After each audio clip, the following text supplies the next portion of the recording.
As the millions of pre-poll ballots are cast, millions more will be placed at polling booths across Canada today. But a number of issues will be on voters' minds, including Donald Trump's tariffs and the weekend's deadly rampage in Vancouver. Well, let's get more now with Dr. Alex Marland, Professor of Politics at Acadia University in Nova Scotia. Dr. Marland, Sunday, the last full day of a 5-week campaign ahead of today's vote, was marred by tragedy. How have political leaders responded? Yeah, it's really terrible. There's at least 11 dead in Vancouver. So what happened is the party leaders ended up changing their campaign plans. You can imagine, at the very end of an election campaign on the last day that they had all sorts of rallies planned, and it really wasn't the right time for people to be celebrating and to try to show all sorts of momentum and optimism. And instead, what happened was the leaders were, it was a very somber occasion. Leaders were reflecting on things that even in Quebec, the Bloc Québécois leader, who usually would speak in French, spoke in English to express his sympathies. And until the weekend, how had campaigning been going? What have some of the standout moments been so far?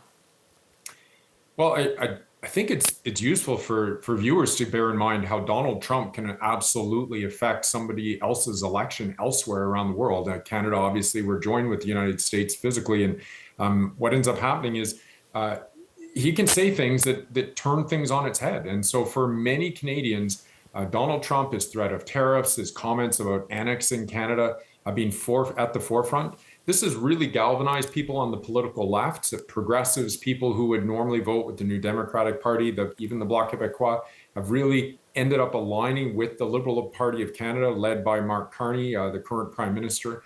And then a lot of people aren't as concerned about Donald Trump, but are more interested in change from a Liberal government that's been in power since 2015 under Justin Trudeau.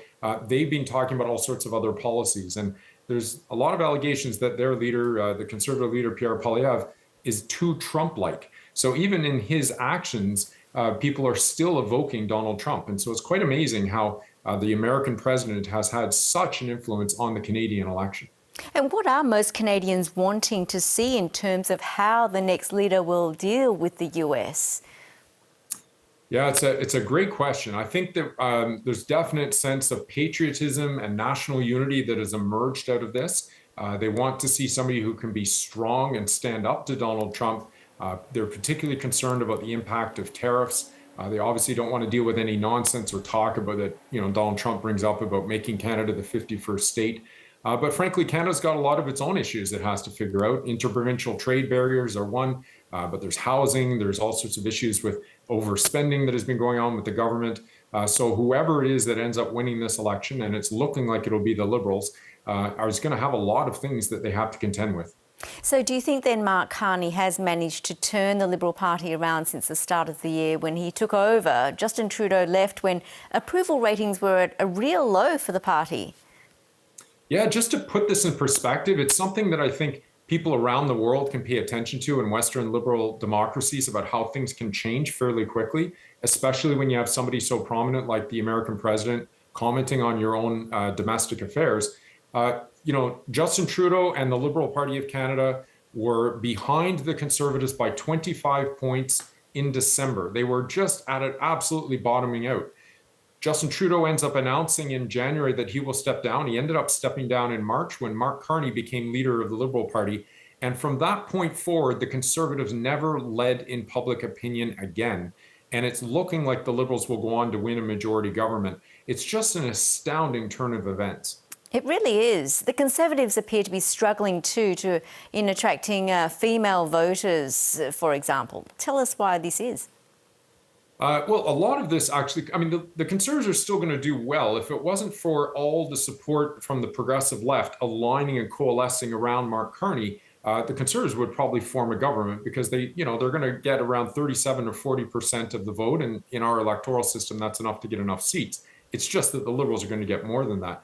The Conservatives have really hit a wall with being able to reach out to, as you said, women have gravitated away from them, but even boomers, more seniors now, they've got some concerns. And a lot of this actually is about Pierre Poilievre, because Pierre Poilievre, his ability to be very hyper-partisan and have quick sound bites and be really niggling, worked really well against Justin Trudeau. But it doesn't work well against Mark Carney when people don't want somebody, or many people anyway, don't want someone who behaves like Trump in the Prime Minister's office in Ottawa.